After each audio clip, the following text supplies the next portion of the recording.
Times have been very different and very difficult, I'm sure, for a lot of people around the world. But in the past, there has been some research to show that exercise and indeed riding your bike is good for your mental health. Mental health seems to be talked about much more in the last few years, and even more so at the moment. Now, everyone's situation is different, and in this video I'll talk about my own, but I'll also look at a video that GCN made a little while ago using the experts at Oxford University to talk about the relationship between cycling and a boost for your mental health. We at GMBN are some of the lucky ones, I suppose, to still have work. I know many people have been unable to work or laid off around the world, so lucky for us.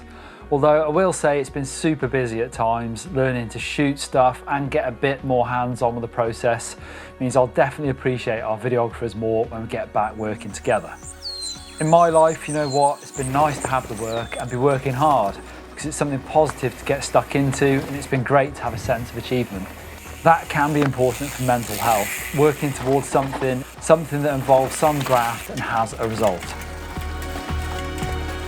Being in the great outdoors with a sense of purpose definitely gives me a feeling of fulfillment and happiness.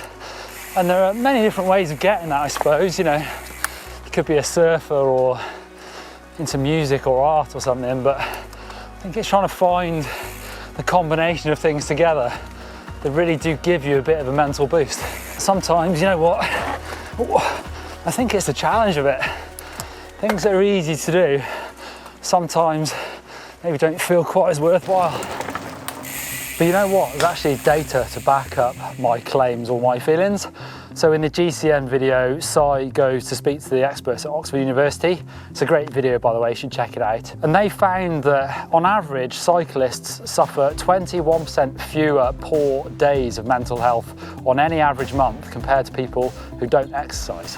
And that's cyclists in general. Whilst I can joke all day about roadies, in my view that might not even consider some of the best bits of what we do, the slightly dirtier mountain bikers. Feeling the flow is something that makes me happy. Finding it is not easy, and you don't always keep it. But did the boffins at Oxford Uni take into account shrouding a turn, bombing a descent, or styling a jump? So riding is good for your mental health. Does that sound right to you lot? It does to me. But what about other types of exercise? I've relied on going for runs during lockdown when I've been short of time. Now, I haven't run for a long time. I used to be quite quick back a few years ago when I was race fit and before I broke my ankle. 5 kilometers in 17 minutes 25, I'll let you know. But that was a few years ago, and I've got a few more leg injuries, and I have to say the running I've been doing recently has not been fun. But the satisfaction at the end and waking up with achy legs the next day does make me feel good. And those things, those little achievements, they can improve your mental health overall, in my opinion. Of course, there's a lot more things that can affect your mental health. Things like your health, money, family, all sorts of personal problems, and a ride won't help you fix that. Any of those problems can overshadow everything, and that black dog can make it really difficult to find any motivation. Simply getting your kit ready, getting your bike ready to get out the door might be something that you can't even consider doing. I have to admit, at times as a pro when my head just wasn't in the game for whatever reason, maybe it was stresses of normal life that can seem like a big deal at the time, and I've gone to the effort of driving to a riding spot for a training ride, ridden the first climb and just stopped, sat in the grass for a while and then gone home. There's no shame in deciding you're just not into it and leave it for another day. But there is more to it than just pure exercise. Whilst running could supplement my workouts, it would never replace riding a bike. And for most of us, I don't even think mountain biking is about the exercise or even drifting a corner.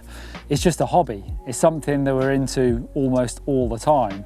From our web browsing to our Instagram to our video viewing, it's just the mountain bike life. But I also like the quiet times, sometimes going into my garage to do some jobs, or sometimes not really much, just potter around being there. It's those quiet times I use to de-stress. Unless that is, it's changing tyres. I hate that. And sometimes the tools get thrown. So, mountain biking makes you happy. Sometimes, definitely, always. Well, I guess there will always be some bad rides. I had one recently where I had a really busy, quite stressful day, and there's an hour of light left. I rush to get ready, I ride out the door, 20 minutes on the road, time trial to the woods, and then I snap my chain going into the woods. I definitely didn't feel that de-stressed then. Or sometimes even an injury, that isn't always great for your mental health. But I think on the whole, yes, mountain biking is good for your mental health.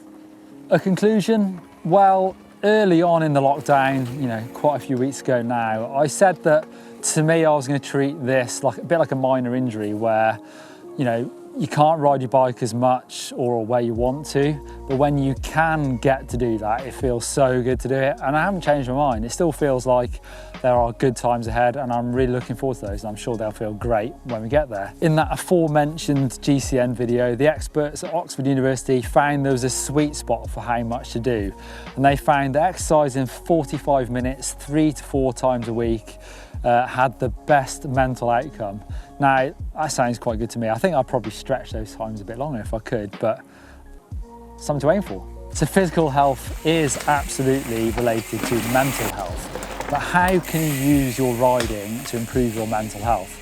Well, the first step is to recognise that you're feeling anxious or low and try and identify why that is and see if you can do something about it. And then try and recognise what it is about your riding that makes you feel good and might help. Is it the exercise? Is it the fun, the social side, or the nerdy side, or a bit of everything? I don't know about you, it feels like there's some good times coming. There's some light at the end of the tunnel. So here's to planning and plotting a glorious return to dirt.